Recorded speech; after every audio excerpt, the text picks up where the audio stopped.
Pinagpala ng langit at pinagpala ng lupa. Sumibol ang perlas ng kaguluhan. Ang kataas-taasang kamahalan ay nahati sa dalawa. Ang makalangit na enerhiya ay naging perlas ng espiritu at ang isang enerhiya ay naging bolang diablo. Ang sumpa ng galit ng kalangitan ay ikinulong sa bolang diablo na katakdang wasakin ng kidlat na 3 taon. Samantala, dahil sa pakikialam ni Shen Gongbao, ang bolang diablo ay muling nabuhay bilang si Nessa, ang pangatlong anak ni Li Jing ng Chenta Pass. Ang perlas na espiritu ay naging si Aobi, pangatlong anak rin ng hari ng Lu. Sa kapalaran, nakatakda silang maging matalik na magkaibigan. Sa pangaral ng magulang ni Nessa, ipinasantabi sa kanya ang masama itong pinagmulan at hinikayat na iligtas ang Chenta Pass.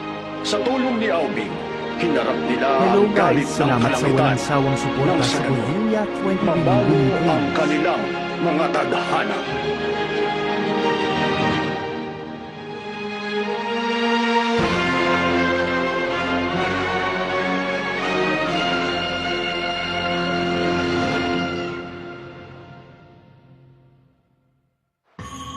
Kahit na malagpasan mo ang sumpa, tuluyang mawawasak ang iyong katawan. Hindi magtatagal, ang iyong espiritu ay maglalaho sa kawalan. Ang layunin ng Sagradong Lotus, inaalagaan at pinoprotektahan ng espiritu. Kaya naman gagamitin na nila ito upang bumuhay at magkaroon ng pisikal na anyo, ang isang espiritu.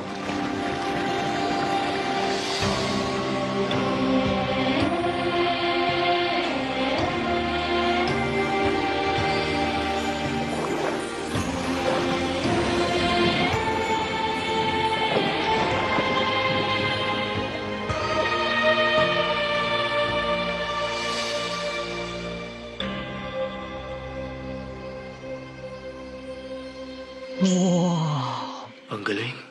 Simulan na! Tabalik ka! Tumalik na kayo. Ayusan nyo na. Ano ba naman yan? Tabi! Dahala ka na!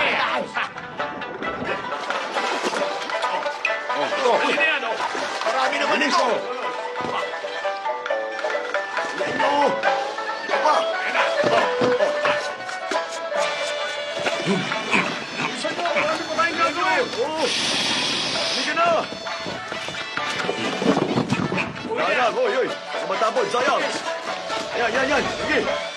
Parang may mali. Kailangan gawin pulbos ang lotus para magkaroon ka ng katawan. Kinamot mo yung paa mo tapos sinawak mo riyan. Wala yan. Sanay naman ako na malagkit ang paa ko eh. Haluin mo lang yan. Wala akong pakialam kung malagkit ang paa mo. Suminga ka gamit ang kamay mo! Ano ka ba? Wala lang yan. Pulbos din naman ang lotus to. Pareho lang. Tingnan mo to. Ito na ang pulbos ng lotus. O sige kailan! Sumuksok na kayo! Ibig ko sabihin, pumasok na kayo! Para sa espiritu nyo, lahat ng ito. Wala na bang ibang paraan? Ano ibang paraan? Pasok na!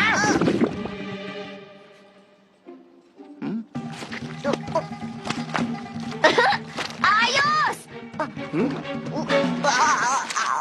Ano ba to? Sa akin yan ah. Kanina ko pa hinahanap to. Salamat. Piggy! Oras na pare, hulma kayo. Walang kabantayan talento ni Piggy pagdating sa paglilo. Tiyak na perpektong kalalabasan! Napakahusay niya, hindi ba? Salamat sa iyo, Piggy. Huwag ka munang gagalaw. Hindi pa tapos ang proseso. Maestro, ipinakalat ko na ang puwersa ng Chentang upang labanan si Shen Gongbao sa karagatan ng Long. Huminahon ka lang muna. Nakabantay lang ang luong sa halimaw at walang sino mang makakatakas. Kung si Shen Gongbao lang, baliwala yun. Hindi siya ubos sa dalawang ito. Dahil, eto na sila! Natuto lang siya sa akin. Pwede bang ibahin mo ang itsura ko? Yung mas astig ang itsura! Oo nga. Nais namin ang mabuti para sa kanya. Tama. Gawin mo akong malaki. Pinatang malaki ang katawan. O payat lang at matigas na binata. Malaki at malakas. Matikas na makisig. Ano ba talaga gusto mo itsura? Bata ka. Yung malaking katawan. Malaking katawan ngunit makisig. Payat, ngunit malakas. Kaakit-akit at malakas. Ano yan, ah? Ikaw na raw ang gumawa. Tama! Ako na lang talaga! Dapat kanina ko pa ginawa! Tignan Tingnan natin kung kaya mo. Sige, ikaw na munang uunahin namin, ha? Nagbula ka sa elemento ng tubig. Kaya naman dapat balutan ka ng tubig.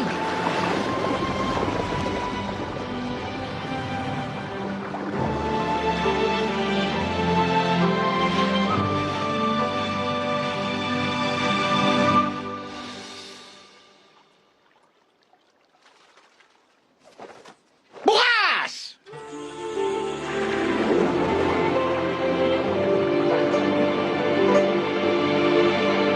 Ha, ayan na siya. Ano, tapos ka na ba? Malapit nang matapos. Hindi man ganun kaganda ang kinalabasan niya ngayon, hindi magtatagal magiging makisig din ang itsura niya. Yung nauna munang gagamitin Tama. natin. Yung nauna na lang muna. Yung nauna na lang muna.